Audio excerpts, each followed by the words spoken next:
New Western sanctions are shaking up Russia's oil trade again, but India is handling it differently.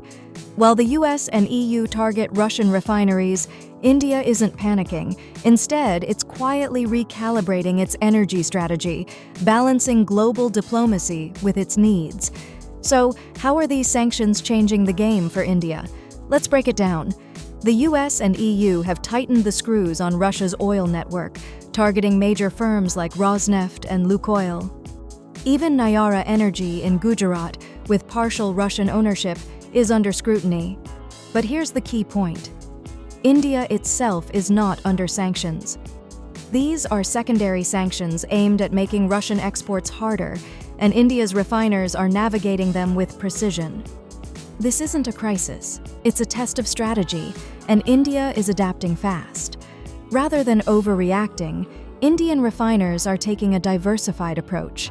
Companies like HPCL Mittal and Indian Oil are reassessing their supply chains, balancing sources instead of abandoning Russia. Indian Oil has already started sourcing 24 million barrels from the Americas, proving India has options. By keeping multiple oil partners open, India ensures energy security no matter what happens geopolitically. Let's look at the numbers. India was importing about 1.7 million barrels per day from Russia, around 1/3 of its total imports. Even if that falls slightly due to sanctions, India's refining sector remains strong. Refineries are operating efficiently, exports are robust, and alternatives are already lined up. Yes, discounts may narrow a bit, but India still benefits from diverse global deals and stable supply lines. In short, India's oil strategy isn't weakening, it's becoming more flexible and resilient. This moment shows India's diplomatic balance at its best. On one hand, it continues to buy energy from wherever it gets the best deal. That's national interest. On the other, it stays in sync with global partners like the US and Europe. That's strategic partnership.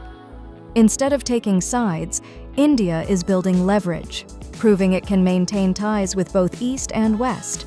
This is not about dependency, it's about independence. So while the world debates sanctions and politics, India's focus remains simple. Keep the energy flowing, protect the economy, and stay neutral yet strong. This is what global power balance looks like in action. India isn't caught in the middle. It's playing the middle wisely.